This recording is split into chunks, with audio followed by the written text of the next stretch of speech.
Hello everyone. ನಮ್ಮನೆ ಮುಂದೆ ಅಂತೂ ವ್ಯೂ ತುಂಬ ಚೆನ್ನಾಗಿದೆ. ಮಾರ್ನಿಂಗ್ ಟೈಮ್ ತುಂಬ ಚೆನ್ನಾಗಿ ಕಾಣುತ್ತೆ. ಅದನ್ನೆಲ್ಲ ನೋಡಿಕೊಂಡು ಒಂದು ವಿಡಿಯೋ ಮಾಡಿಕೊಂಡು ಮಕ್ಕಳಿಗೆ ಪೌಡರ್ ಖಾಲಿ ಆಗಿತ್ತು, ಆ ಪೌಡರ್ನ ರೆಡಿ ಮಾಡ್ಕೋಬೇಕಿತ್ತು. ಹಾಗಾಗಿ ಅದನ್ನ ರೆಸಿಪಿನ ನಿಮ್ಮ ಹತ್ರನೂ ಶೇರ್ ಮಾಡ್ಕೊಳ್ಳೋಣ ಅಂತ ವಿಡಿಯೋ ಮಾಡ್ಕೊತಾ ಇದ್ದೀವಿ. ಇಲ್ಲಿ ನಾವು ಒಂದೆಲ್ಗ ಎಲೆ ತೊಗೊಂಡಿದ್ದೀವಿ. ಇದು ಫ್ರೆಶ್ ಆಗಿ ಕಿತ್ಕೊಂಡ್ಬಂದಿರೋವಂಥದ್ದು. ಅದನ್ನು ನೀಟಾಗಿ ವಾಶ್ ಮಾಡಿ ಬಿಸಿಲಲ್ಲಿ ತುಂಬ ಚೆನ್ನಾಗಿ ಒಣಗಿಸ್ಬೇಕು. ಇದನ್ನು ಮಕ್ಕಳಿಗೆ ಯೂಸ್ ಮಾಡೋದ್ರಿಂದ, ಚಿಕ್ಕ ಏಜಿಂದನೇ ಕೊಡೋದ್ರಿಂದ ಮೆಮೊರಿ ಪವರ್ ತುಂಬ ಚೆನ್ನಾಗಿ ಶಾರ್ಪ್ ಆಗುತ್ತೆ. ನಮ್ಮ ಮಕ್ಕಳಿಗೆ ಮೆಮೊರಿ ಕಮ್ಮಿ ಇದೆ ಅನ್ನೋರು ಇದನ್ನು ಯೂಸ್ ಮಾಡ್ಬೋದು. ನೆಕ್ಸ್ಟ್ ನಾವಿಲ್ಲಿ ನುಗ್ಗೆ ಹೂ ತೊಗೊಂಡಿದ್ದೀವಿ. ಇದು ನುಗ್ಗೆ ಹೂ ಸೀಸನಲ್ಲಿ ಕಿತ್ತಿ ತಂದಿರುವಂಥದ್ದು. ಇದನ್ನು ಅಷ್ಟೇ ಹೂವೆಲ್ಲ ಬಿಡಿಸಿ ನೀಟಾಗಿ ತೊಳೆದಿಟ್ಕೊತಾ ಇದ್ದೀವಿ.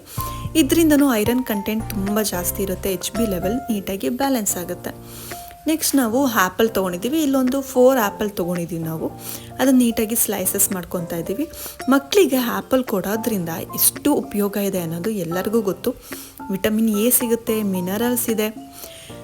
ಇದನ್ನು ಪ್ಯೂರಿ ಆಗಿನೂ ಕೊಡ್ತಾರೆ ಸ್ಟಾರ್ಟಿಂಗ್ಗೆ ಫಸ್ಟ್ ಮಕ್ಕಳಿಗೆ.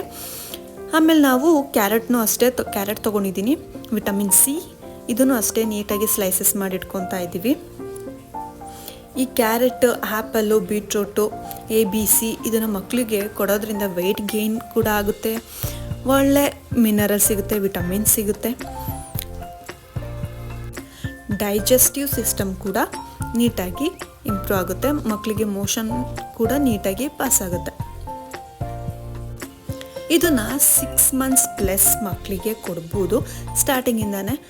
ನಮ್ಮ ಮಕ್ಕಳಿಗೆ ಹೊರ್ಗಡೆಯಿಂದ ತಂದು ಕೊಡೋಕ್ಕೆ ಇಷ್ಟ ಇಲ್ಲ, ಸಿರಲಾಕ್ ಕೊಡೋಕ್ಕೆ ಇಷ್ಟ ಇಲ್ಲ ಅನ್ನೋರು ಈ ರೆಸಿಪಿನ ದಯವಿಟ್ಟು ಯೂಸ್ ಮಾಡಿ.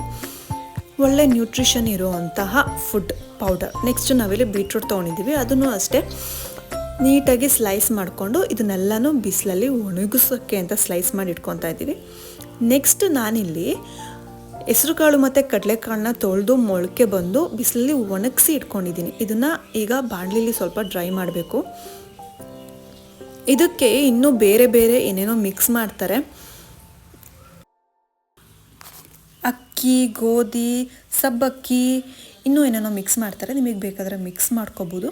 ನಾನು ಇಷ್ಟೇ ಸಾಕು ಅಂತ ಇವೆರಡನ್ನೇ ತೊಗೊಂಡಿದ್ದೀನಿ. ನಾನಿದಕ್ಕೆ ರಾಗಿ ಕೂಡ ಮಿಕ್ಸ್ ಮಾಡಿದ್ದೀನಿ. ರಾಗಿನೂ ಅಷ್ಟೇ ತೊಳೆದು ಮೊಳಕೆ ಬರೆಸಿ ಅದನ್ನು ಫ್ರೈ ಮಾಡಿದ್ದೀನಿ. ಈಗ ನಾವು ಸ್ಲೈಸ್ ಮಾಡಿರೋದೆಲ್ಲನೂ ನೀಟಾಗಿ ಬಿಸಿಲಲ್ಲಿ ಹಾಕಿದ್ದೀವಿ.